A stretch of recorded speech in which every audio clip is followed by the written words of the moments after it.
All right. Is he on? Hello, my name is Ryan. My name is Miles. My name is Eric. My name is Shelby. Jess.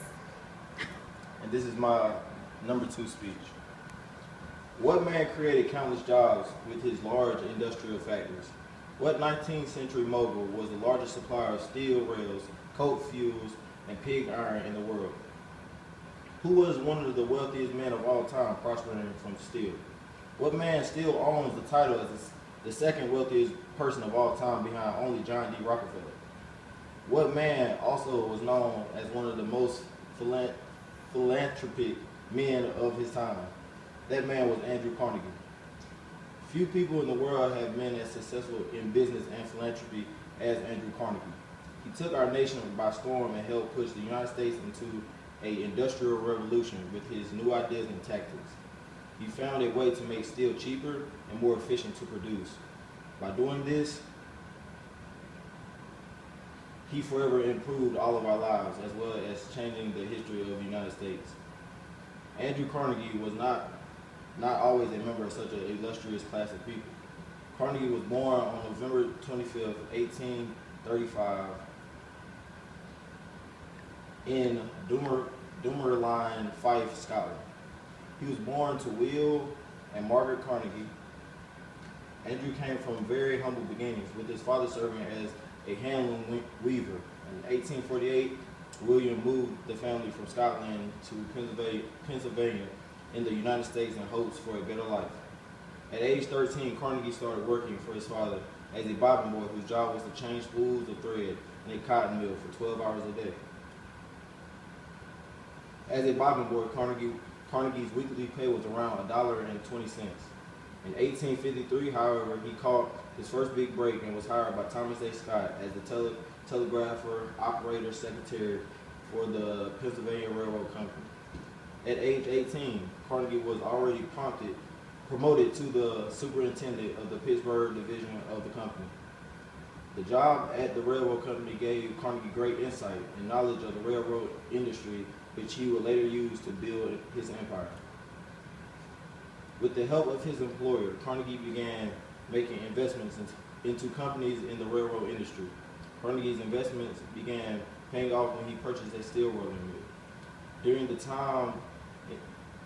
this time, the Civil War was going on, and Carnegie's control on the steel industry made him very wealthy.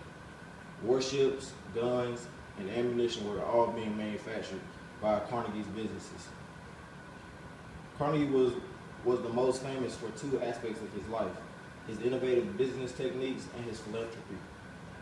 His two main business achievements were creating cheap and efficient mass production of steel rails for railroad lines and implementing vertical integration of all suppliers of raw materials for his businesses. Efficiency was Carnegie's main goal. By controlling the steel mills and all other businesses, such as coal fields and fuel steel furnaces, Carnegie cut down on the cost of operation. Carnegie's affordable mass production of steel created more jobs and national growth for the steel industry. Carnegie, however, did have his flaws. When his steel mills were operating, it said that they were so efficient to operate because the workers in the mill had very poor safety equipment, little to no job security, and very low wages. The result was deadly. Workers in the mill frequently got injured and sometimes even killed. Carnegie's factory workers paid the price for the steel industry as well as Carnegie to prosper. Carnegie was also well known towards the end of his life as being a great philanthropist. He sold his steel industry to J.P. Morgan and turned his efforts towards helping others. Due to his love of reading and education, Carnegie donated millions of dollars to open libraries and institutions focused on learning. In 1905, Carnegie donated $5 million to the New York Public Library so that they could expand and make new extensions of the library. In 1904, Carnegie financed the Carnegie Institute of Technology in Pittsburgh, which is now known as the Carnegie Mellon University. In 1905, he created the Carnegie Foundation for Advancement of Teaching.